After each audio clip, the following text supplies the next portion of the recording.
देखें, बर्फ़बारी कल जो हुई है 22 तारीख को, इसकी बहुत शदीद जो थी ज़रूरत थी, क्योंकि आपने देखा पूरा ड्राई स्पेल था और बड़ा प्रोलॉन्ग ड्राई स्पेल था। एक तो वो ड्राई स्पेल ख़त्म हो गया, बर्फ़बारी हुई, हम सब ऊपर वाले के शुक्रगुज़ार हैं। लेकिन बर्फ़ अपने साथ कई मुश्किलात भी लेके आती है, कई चैलेंजेस लेके आती है।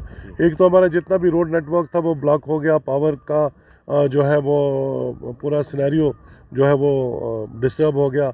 उसके बाद पीने का पानी और लोगों की मोबिलिटी पे थोड़ा असर हो गया। हमने पूरे हल्का इंतखाब बानिहाल के घूल और बानिहाल के सभी सब डिविजनल लेवल के ऑफिसर्स की विंटर प्रिपेयर्डनेस मीटिंग जो है वो 1 महीना पहले ही ले रखी थी, ताकि तैयारियों को इनको मुतहरिक किया जाए और तैयारियां की जाए। और मुझे खुशी इस बात की है कि मैं कल से, जब से बर्फ़बारी शुरू हुई है, मैं कल से खुद ग्राउंड ज़ीरो पे हूँ। मैं जगह जगह जा रहा हूँ, हर गांव में जा रहा हूँ, लोगों से मिल रहा हूँ, रेस्टोरेशन के काम को खुद मॉनिटर कर रहा हूँ। और हमने कंट्रोल रूम कायम किया है सब डिवीज़न बानिहाल में, सब डिवीज़न रामसू में और सब डिवीज़न घूल में, जिसको मैं खुद मॉनिटर कर रहा हूँ। और ये सब डिविज़नल ऑफिसर्स की, एसडीएम्स की सरबराही में इसमें पूरी इसकी निगहबानी हो रही है। और मैं बहुत मुतमईन हूँ कि जितना भी कल तो चूँकि मुसलसल बर्फ़बारी रही, हम पूरी तरह से इसको रेस्टोर नहीं कर सके रोड नेटवर्क को। लेकिन आज सुबह से ही हमारी मैन एंड मशीनरी जो है ग्राउंड पे है, और रोड रेस्टोरेशन में मुझे यकीन है कि शाम तक हम लोग 80% जो है रोड, जो लिंक रोड्स हैं, मेजर और छोटे लिंक रोड्स हैं, उनको रेस्टोर, उन पे बर्फ़बारी हटाने का स्नो क्लियरेंस रात तक कर देंगे। और मुझे ये भी यकीन है कि शाम तक, चूँकि 132 केवीए कश्मीर में भी टनल के पास स्नैप हो गई थी, और शेरबीबी में कल रात को स्नैप हो गई थी, वो क्लियर हो गई है।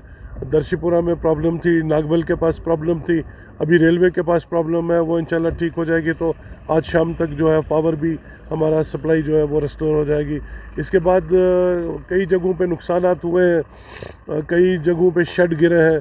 हमारे यहाँ होलेन के अंदर एक शेड गिरा, उसमें 3 जो है वो लाइव स्टॉक जो है वो उनका नुकसान हो गया। इसी तरह से कई जगहों पे रिपोर्ट्स आई हैं कि 22 तारीख को शाम को 21 और 22 की दरमियाना रात में बहुत ज़्यादा विंड स्टॉर्म चला, उस विंड स्टॉर्म से भी बहुत नुकसान हो गया। तो हम इन द मीन टाइम जहाँ रेस्टोरेशन को वो उसको देख रहे हैं, वहीं हमने एडमिनिस्ट्रेशन को ये अर्ज किया है, उनको हिदायत दी है कि जहाँ जहाँ भी नुकसान हुआ है, नुकसान का खमियाजा लगा के लोगों को कंपनसेशन और रिलीफ का भी प्रोसेस मीनवाइल चालू कर दिया जाए। और मैं पीडीडी डिपार्टमेंट का उनके जो ऑफिसर्स हैं, उनका फील्ड स्टाफ है, उनको भी मुबारकबाद पेश करूंगा। कल पूरा दिन मुश्किल हालात में जिस तरह से वो काम कर रहे थे, वो काबिल सताइश है। और आज मुझे यकीन है कि आज रात तक हमारे मेन टाउन और बाकी जितनी भी नेशनल हाईवे के आगे पीछे और बाकी एडजॉइनिंग एरियाज़ में रात तक मुझे यकीन है कि बिजली जो है वो रिस्टोर हो जाएगी, तो इससे मुश्किलात में कमी आएगी। शुक्रिया।